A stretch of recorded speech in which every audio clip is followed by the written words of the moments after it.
Stéphane Audran, les hommes de sa vie, Claude Chabrol, Jean-Louis Trintignant. Elle a fait vibrer bien des metteurs en scène, et quelques cœurs. À l'instar de Jean-Pierre Mocky, qui affiche sa tristesse et son amour pour Stéphane Audran, bon nombre de m'ont succombé au charme de cette grande actrice. Quelques heures après l'annonce de la mort de Stéphane Audran, Mocky, qui l'avait dirigé en 1988 dans Les Saisons du Plaisir, se confiait à France Info sur cette femme qui l'a lui aussi fasciné. Au début de sa carrière, quand elle a rencontré Claude Chabrol, c'était à l'époque du magazine des Cahiers du cinéma et tous ces hommes, de Jean-Luc Godard en passant par François Truffaut à Claude Chabrol, étaient tous, plus ou moins, amoureux de Stéphane Audran. Parce qu'elle représentait pour eux une figure du cinéma, raconte-t-il, en dépeignant une femme qui avait un côté star américaine un peu. Il y avait une rivalité entre plusieurs metteurs en scène qui voulaient la voir, qui voulaient être avec elle, a sur même l'intéressé, et finalement Claude Chabrol a gagné. Selon Mocky, elle aurait dû avoir une plus grande carrière mais, sa liaison avec Claude Chabrol l'a un peu paralysée.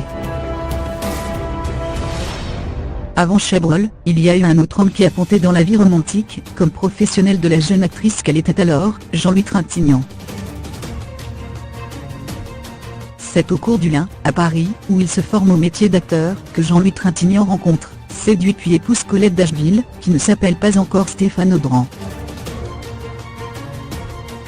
Leurs noces, célébrées le 18 novembre 1954 à Vincennes, voleront hélas et rapidement en éclats, lorsque Trintignant rencontre une certaine Brigitte Bardot, sur le tournage du film Médiocre à la femme, en 1956.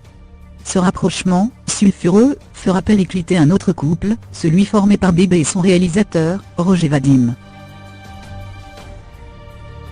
Stéphane Audran ne lui en voudra pas, puisque les deux acteurs se retrouveront 3 fois au cinéma, en 1968 dans Les Biches, en 1971 dans Son mobile apparent, et en 1982 dans Boulevard des Assassins.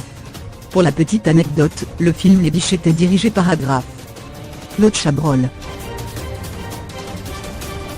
Et dans ce dernier figuraient de nombreuses scènes d'amour, parfois très érotiques. Trintignant n'a jamais caché son malaise devant cette situation. Chabrol. Au moment de ce premier divorce, la carrière de Stéphane Audran est lancée, d'abord au théâtre, avec la tragédie des Albigeois de Maurice Clavel et Jacques Panigel en 1955, puis au cinéma. En 1958, elle fait en effet une rencontre déterminante avec un réalisateur qui la fascine, Claude Chabrol. Elle veut absolument tourner avec lui, alors que ce dernier vient de connaître un joli succès avec Le Beau Serge. Chabrol lui donne un petit rôle dans Les Cousins, et tombe éperdument amoureux de celle qui s'imposera, telle une évidence, comme sa muse et son actrice fétiche. Sauf que Chabrol est alors marié avec Agnès Goutte, avec qui il a eu 2 fils. Cela ne l'empêche pas de vivre en concubinage avec Stéphane Audran jusqu'à son divorce, et son remariage avec son actrice, l'année qui a suivi la naissance de leur seul fils, Thomas. Stéphane Audran et Claude Chabrol tourneront ensemble 24 longs métrages ainsi qu'un téléfilm, y compris après leur séparation en 1980, lorsque Chabrol la quitte pour sa script depuis 1968, Aurore Pajot. Le réalisateur, décédé en 2010, aimait raconter que c'est son ex-femme, qui l'avait poussé dans les bras de sa script, notamment pendant le tournage de La Décade prodigieuse dans lequel jouent Orson Welles et Anthony Perquin. Invitée à l'anniversaire de son mari même n'ayant pu s'y rendre, elle aurait dit à Chabrol qu'il pourrait aller se consoler avec sa script. Mais au fur et à mesure, l'amitié entre la script et le metteur en scène se serait muée en histoire d'amour. Stéphane Audran, invité en 2009 sur le plateau d'On n'est pas couché, avait réfuté l'anecdote.